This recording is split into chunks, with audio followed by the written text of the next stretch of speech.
kwenzeka ntoni emveni kwale ncwadi? Kwenzeka kukho ntoni apha?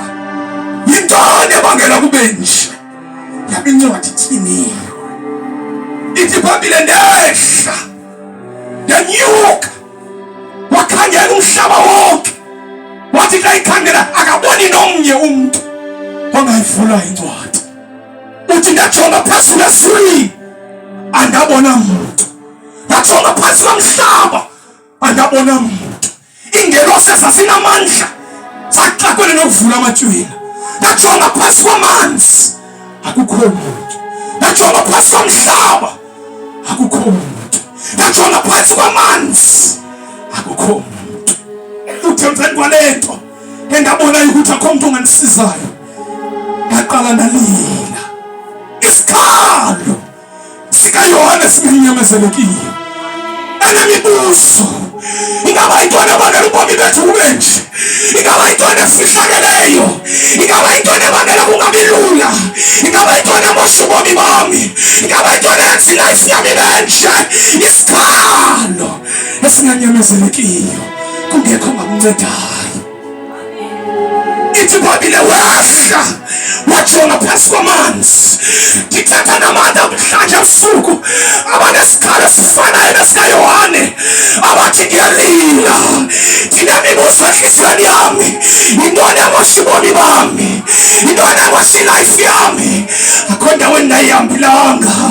Kwabasebenzayo phansi kwamanzi sengisuka, abasebenzayo ezulwini sengisuka, kodwa yikho impendulo. Umoya uyangibonisa abantu abaninzi kule khwatyana yenu banesijwili engekho namnye ongamthuthuzelayo, banesijwili esinemibuzo yosithi why kunjena? Yintoni ebangele kube nje? Why kunjena? Ithi iBhayibhile uYohane wathi esakhala wabona indoda yamkrweca ngasemva, yathi Johane musukhala. Ebusuku ndithi musukhala. Don't cry. Johane, don't cry. Johane, don't cry. Johane, stop crying. Yekulila. Yekulila. Yabona namhlanje. Yekulila. Namhlanje. Yekulila. Umuntu wasekhwatyana namhlanje yekulila. Siyavana abantu balelayo? Bakhona abandivayo. Today, andithethi ngabantu abadlalayo, ngithetha ngabantu abaserious. Today yekulila.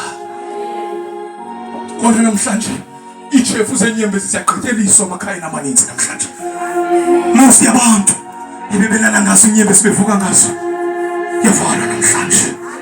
Johane musukhala, musukhala, musukhala. Kunabantu abaninzi ebebesithi kasingibani umhlangano kwalusizi lawo, kasingibani wandincedidayo kwalusizi lawo.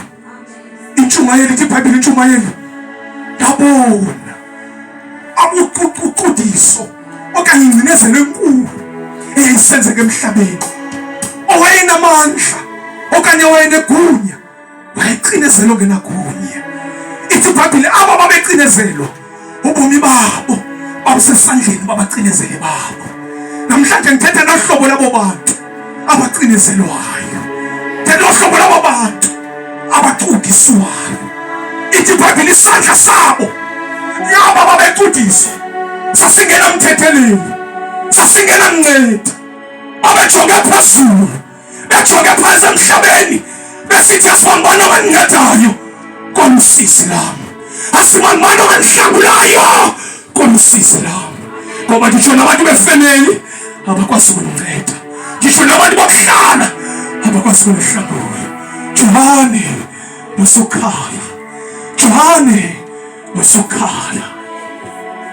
Ithi iBhayibhile uElizabeth unkosikazi kaZekariya wayefuna umntana minyaka emininzi engazali. Yahamba iminyaka kwade kwafikela kwi-age lapho kuthiwa lidlulile ixesha Zekariya unabasaphindusane kunkosikazi wakwe-Elizabeth. Ihlazo lakhe lasaziwa i-community yonke.